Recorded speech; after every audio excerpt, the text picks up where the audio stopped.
वाशिम जिल्ह्याकडे जाऊया तर तिकडे रिसोड नगरपालिकेमध्ये कोण नगराध्यक्ष होणार आणि कोणाची सत्ता येणार आहे पाहूया। बघा एक्झिट पोल काय सांगतो, रिसोडमध्ये काय चित्र आहे बघा, कोणाच्या हातात सत्तेची चावी आहे बघा। रिसोडमध्ये सुधाकर देशमुख जे ठाकरे सेनेचे उमेदवार होते ते संभाव्य नगराध्यक्ष असतील असा अंदाज आहे। बघा रिसोडमधील आपण चित्र बघतोय, ठाकरे सेनेच्या किती नगरसेवक निवडून येतील तो देखील अंदाज आपण बघणार आहोत।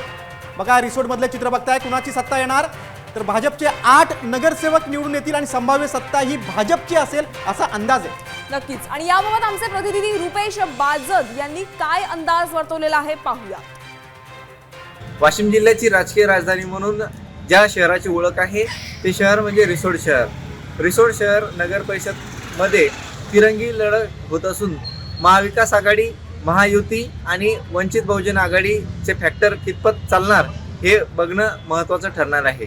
महाविकास आघाडीकडून बाळासाहेब उर्फ सुधाकर देशमुख, महायुतीकडून भगवानराव क्षीरसागर आणि वंचित बहुजन आघाडीचे शेख सलीम शेख फरीद अशी तिरंगी लढत या रिसोड शहरामध्ये होणार आहे।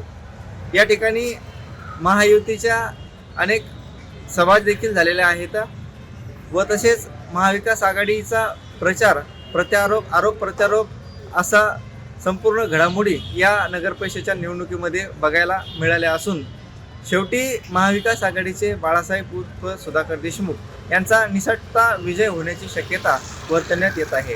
रुपेश बाजड, सकाळ बातमीदार, रिसोड।